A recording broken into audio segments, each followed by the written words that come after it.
بسم الله الرحمن الرحيم. اللهم صل على سيدنا ومولانا محمد وعلى ال سيدنا ومولانا محمد وبارك وسلم وصل عليه. رب زدني علما، رب اشرح لي صدري ويسر لي امري واحلل عقدة من لساني يفقهوا قولي. نو پرون سبق کې موږ دا خبره شروع کړې و چې د علم البيان په تعریف کې ایراد المعنى الواحد سره تعریف سره ایراد المعنى الواحد بطرق مختلفة في وضوح الدلالة عليه. نو چې دلته کې د دلالت نه لاول منګه د جبري تعریف کې د دلالت ټکي راغلي دي. نو چې منګه دا پیژنو چې دلالت څه ته وایي، د دلالت قسمونه کم دي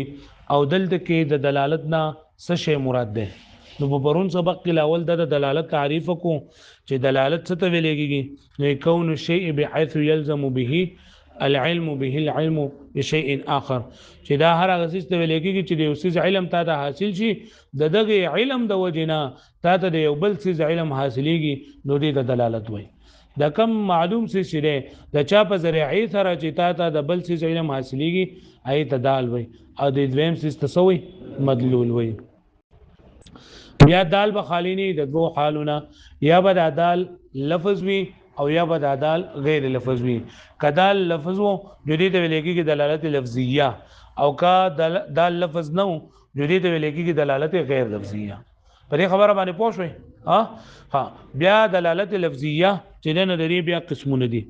یو دلالت لفظیه دي ته ویل کېږي چې دلالت لفظیه کچرتا د وځي پکې دخل وو، د وځي پکې یا دخل وي یا بنوي. که د وځي پکې دخل وو دي ته ویل کېږي دلالت لفظیه وضعیه. څور ته ویل کېږي دلالت لفظیه وضعیه. او کا د وځي پکې دخل نو، د وځي پکې دخل نو، نو دي ته ویل کېږي وضع دغه څه دلالت عقلیه. دلالت عقلیه غیر وضعیه ورته توقع عقلیه ورته هم ویل کېږي. په دې خبره باندې پوه شئ. بیا چې دغه دلالت لفظي وکنه او د دې وضع د تمام موضوع له د پاره شو، نو دې ته ویل کېږي دلالت مطابقي. څور ته وایي دلالت مطابقي. او کله دې وضع د بعض یا د جز د موضوع له د پاره شو، نو څور ته ویل کېږي دلالت تضمني. او که د لازم د پاره شو، نو دې ته ویل کېږي دلالت التزامي. د مطابقت د پاره مثال لکه د حیوان ناطق دلالت کې بچا باندې په انسان باندې، نو د انسان د پاره حیوان ناطق دا یو حیوان یو ناطق د دوه لپاره مکمل موضوع له دی. پوه شو باندې. او چې په جز باندې دلالت کوي، په لګته د انسان دلالت په حیوان باندې یا صرف په ناطق باندې، نه دا دلالت تضمني دی. او د انسان دلالت په واحد باندې، نه دا چې نه دا دلالت التزامي دی. په دې باندې پوه شئ. دغه ځای پورو بیا پکې بدی کې خبر اتر پکشته وایو با. نو پرون موږ دغه ځای نه اوس بیا وتنسته ثم الدلاله اللفظيه ولدو. ثم الدلاله اللفظيه بیا دلاله اللفظيه اما ان يكون للوضع مدخل فيها او لا، یا پکې وزن لره دخل وی او یا پکې وزن لره دخل نه وي. فالاولى هي المقصوده بالنظر ها هنا. فالاولى هي المقصوده بالنظر ها هنا. واذا لا ولنا دلته مقصود بالنظر ده، یعنی منګه چې دا ټوله دا کو خبره اتر کو کنه زمنګ دلته مقصود دا لا ولنه ده چې هغه لره په وضع کې سوي دخل ورته وي. فالاولى هي المقصوده بالنظر ها هنا. فذا لا ولنه یعنی دا دلالت لفظیه وضعیه. دلالت لفظیه وضعیه دلته زمنګه د نظر مقصود ده. او هغه چې هي كون اللفظ بحيث يفهم منه المعنى عند الاطلاق بالنسبه الى العالم بوضعه. او کېدل د لفظ په دې اعتبار سره چې فهميږي داغې نه معنا کله چې د دې نسبت مطلق شي ها یک سجګم عالم بالوضع. مطلب دا دی چې یو کس په وضع باندې پوي، یعنی دا پته ده چې د دې سیز لپاره پروما ویلو تاسو ته د دې سیز لپاره دا وضع شوی، د دې لپاره دا وضع شوی. نو چې کوم عالم بالوضع یو کله دغه سیز پسله کې دا خبر راشي او د څنګه لفظ وای جو دغه د ذهن ته چې ډاری کا سیز راځي. پوه شو اندل مقصود دغه دی. وهذه الدلاله اما على تمام ما وضع اللفظ له، او دا دلالت یا با تمام ما وضع له د پاره یې کوم څه د پاره چې دا وتکل شوی دی په ټول باندې به دلالت کوي. لکه کدلالت الانسان علی الحيوان الناطق، لکه دلالت د انسان په حیوان ناطق باندې، او علی جزئه، یا بدا دلالت کوي په بعض د جزء د موضوع له باندې، یعنی کل موضوع جزء د موضوع له. کدلالت الانسان علی الحيوان او الناطق لکه دلالت د انسان په حیوان باندې یصرف مناطق باندې او علی خارج عنه یا بدا یعنی دا دلالت په موضوع له یا نه بدا موضوع له کل وی نه به بعض وی بلکې دا غي سره خارج بوي کدلالت الانسان علی الظاهر لکه دلالت انسان بس باندې وتسمى الاولى او د الاولنی ته ویل کیږي یعنی الدلاله علی تمام موضوع له دې دا وضعیه ویل کیږي څورته وي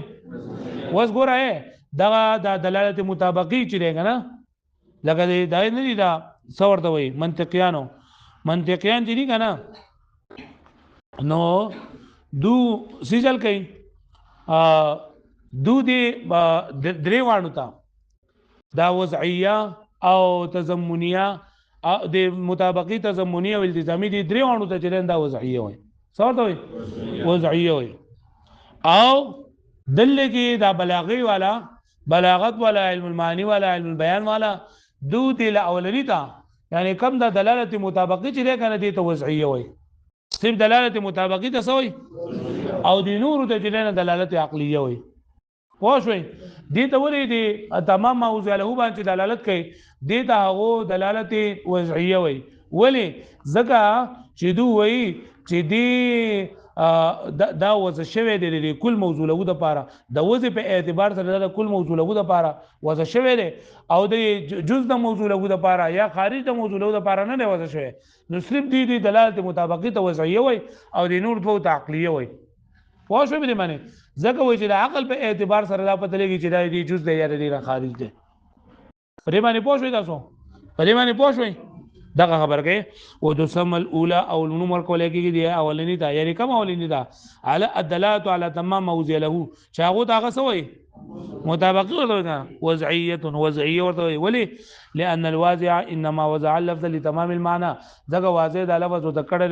د ټوټل معنی لپاره د ټولي معنی لپاره وتسمى كل من الاخرين او اخرى او اخرتين او نور دو د لپاره اي الدلاله على الجزء او الخارج چې دلالت کوي په جزء باندې یا په څه باندې په خارج باندې نو څورته وي عقليه څورته وي عقلي ورته وي جی لاول دا عقلي ورته ولي وي لان الدلاله على الجزء لان دلاله اللفظ على الجزء زګه دلالت د لفظ په جزء باندې او په خارج باندې انما هي من جهه حكم العقل چې دای په جهت د حکم د عقل نه عقل په دې خبره باندې دا کې چې دینه مراد د جزء دی د خارج دی خا وز دا وی کنه چې یو قاعده بیانې چې حصول د کل مستلزم دی حصول د جزء لره او حصول د ملزوم مستلزم دی لازم لره ما ته وګورې لکه الله وبخا زېما کنه چې دا انسان عادل دا یو انسان دی نو دا کل دی دا لاس د جز دی او خپې جز دی پوزې جز دی سر د جز دی خپا د جز دی زما خواته عادل لاغه د دې خبرې مطلب دا دی چې د لاس عمرغل د خپې عمراله د پوز عمراله د سکونه کنه چې علاقه زما عادل لاغه او د خپې تل ته پاتې شوې دي دسی نه حصول د کل مستلزم د حصول د جز لره چې کل حاصل چې جز بتا د خپل حاصلېږي دې خبره باندې پوه شوي ها او دویمه قاعده دا ده چې ملزوم دا مستلزم دی لازم لره ملزوم مستلزم دی لکه ګوره زمونږ او د منځ دی کنه منځ دا لازم دی او دست چې منځ نو او دست په خامخای پوه شوي چې منځ نو او دست پیسې برابر خبره رکده ته مومواله او کدای کړه خو مانځي به چې مانځي نه د منځ کی نو بان اصول الكل چې حصول د کل او نو چې دلالت مطابقت او وی کنه چې کل وی نو دا جزء او دا په خپل باندې را خارج په خپل باندې والملزوم نو د سره بان حصول الكل يستلزم حصول الجزء ولدو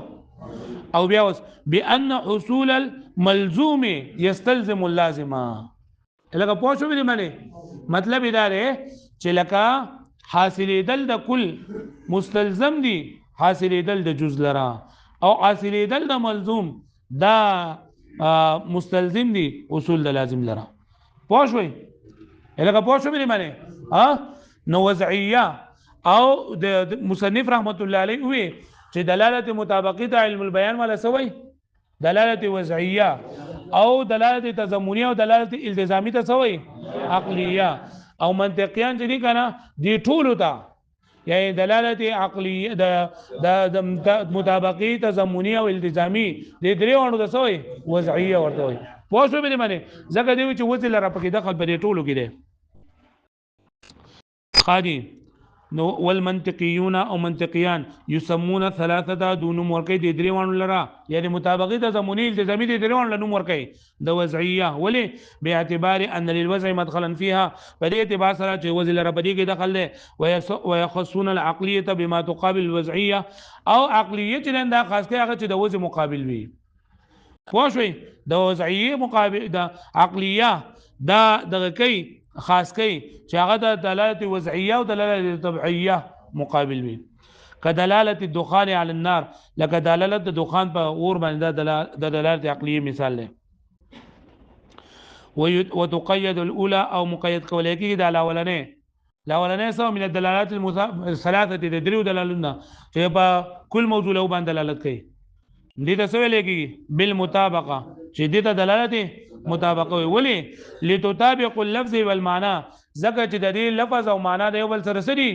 مطابق دي والثانيه بتضمن او د دویم ته نمبر کیسو تضمني ولی لكون الجزء في ضمن المعنى الموضوع له ځکه چې په معنا موضوع له کې دا د دې سره جزء دی والثالثه بالالتزام او دریم نمبر ته څو ور کوي لازمي ولی لكون الخارج لازما للموضوع له ځکه چې دا خارج لازم دی د موضوع له نه الګه په دې خبره باندې تاسو پوه شئ د دې ته پوره پوه شئ تاسو اوس بیا دا تاسو مې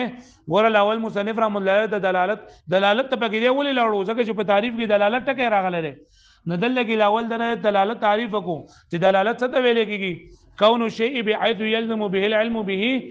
العلم بشيء اخر چې یو څه علم ته حاصل لري دغه معلوم څه د وجه نه دا معلوم څه علم حاصلېږي اولی څه تسوي دال وي دویم ته مدلول وي دال په دوه قسمه یا بدال لفظ یا بدال غیر لفظي دال ک لفظي لفظ وي نصور ته وي دلالت لفظيه او ک غیر لفظ وي نصور ته وي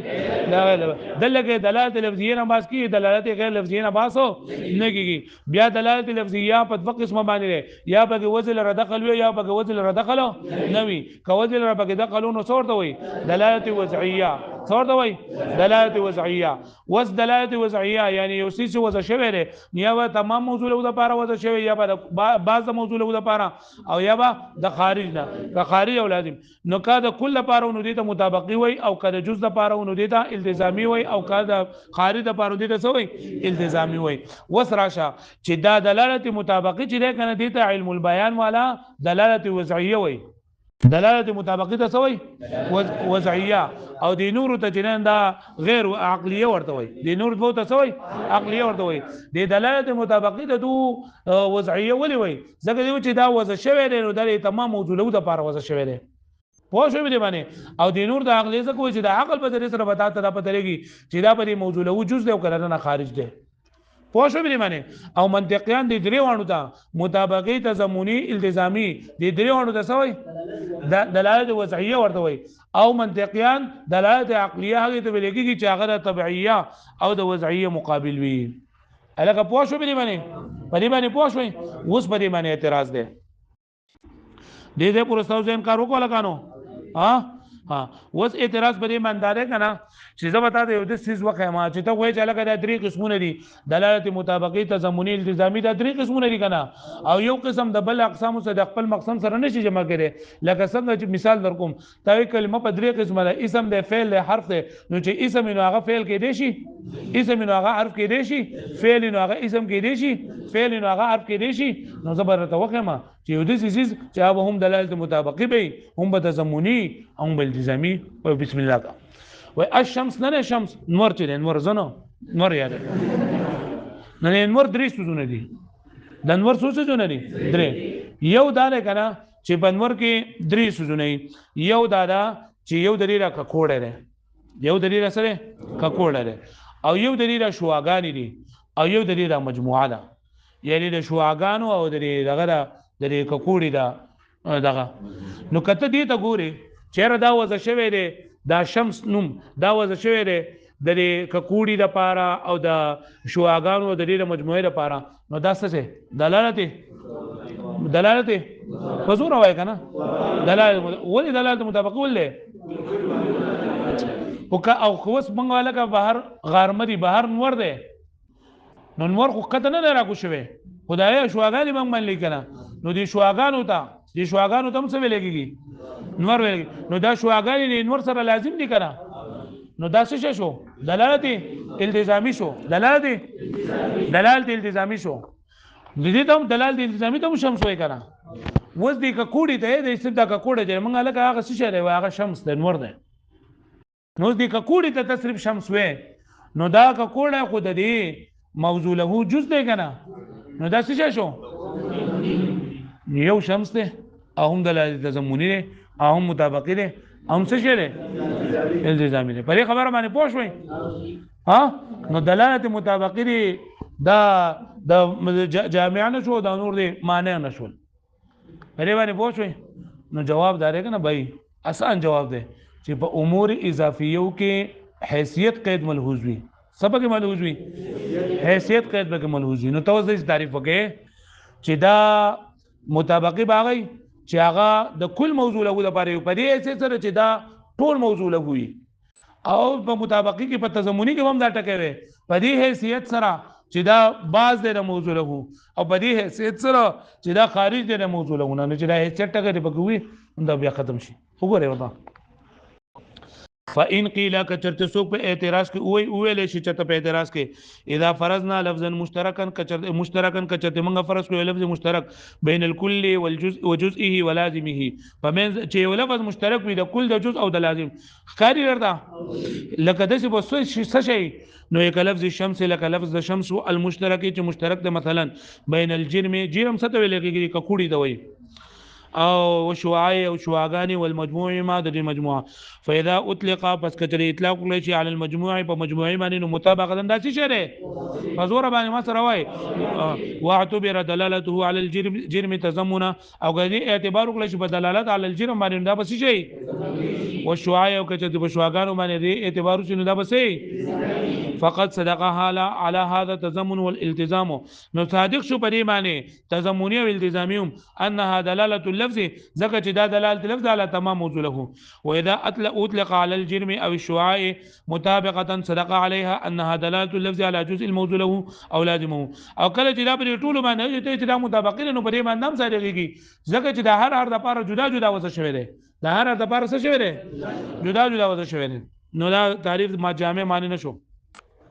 وحينئذ ينتقد تعريف كل من الدلالات الثلاث بالاخرين فدغه وقت بل ډېر ونه تعریفونه با یو په بل باندې منتقد شي ختم بشي مات بشي لکه پوښتنه به معنی نو جواب سره ان قيد الحيثيه ماخوذ في تعريف الامور التي تختلف باعتبار الاضافات وکله چې یو اضافي شي امور اضافيه امور نسبتيه چې یو څه بل ته نسبت کیږي د اضافي سوزونه نو پای کې قید د حیثیت ملحوظ وي قید د حیثیت په کیسه وي ان قید الحیثیه چې قید د حیثیت ماخوذ اغستل کیږي په تعریف الامور التي په تعریف د هاي قانونو کې تختلف او چې مختلف کیږي به اعتبار الاضافات په اعتبار د نسبتونو سره حتى ان المطابقه مطابقت وسد شوه چې دلالت مطابقي الدلاله على تمام ما وضع له من حيث انه تمام ما وضع له چې دا مطابقه ایت ویلګي چې په کل موضوع له باندې لکه په دې حیثیت سره چې دا تمام موضوع له ده پوښوي او تضمنی مسو الدلاله على جزء ما وضع له چې دلالت په جزء د موضوع له باندې خو من حيث انه جزء ما وضع له په دې حیثیت سره چې دا موضوع له جزء ده او دلالت على لازمه او دلالت په لازم باندې من حيث انه لازم ما وضع له ولکه چې دا حیثیت دا ټکي په کې دونه ضروري وو ادرینه دا تعریف ټول ګډوډ کېدو جو په کار دا وتا په کې ذکر کړه یا په کې نور شیخانو ذکر کړه نو دا مشهور ده کنه بھائی ته خو 15 درجه تر اور سری اره خبره خو به ځنه کومه نه دا خبره مشهوره ده جو ځکه په کې حیثیت دا ټکي په کې نو جو تازه کړه اعتراضونه په ما کول وکثیرا ما یترکون هذا القید وډیر علماء کرام د دې چې هغه د قید چلن دا پکې پریږدي ولی پکې پریږدي اعتمادا علی شهرت ذالک ځکه چې دا اعتماد کې د دې په سمانه په شهرت باندې و انسیاق الذهن الیه او بل چې دا ذهن هغه ته په منډه باندې چې زر ورته دي چې ذهن ورته جنو لیکلو ته ضرورت نه پوانه شولې ها ورواړو شابه واړو شابه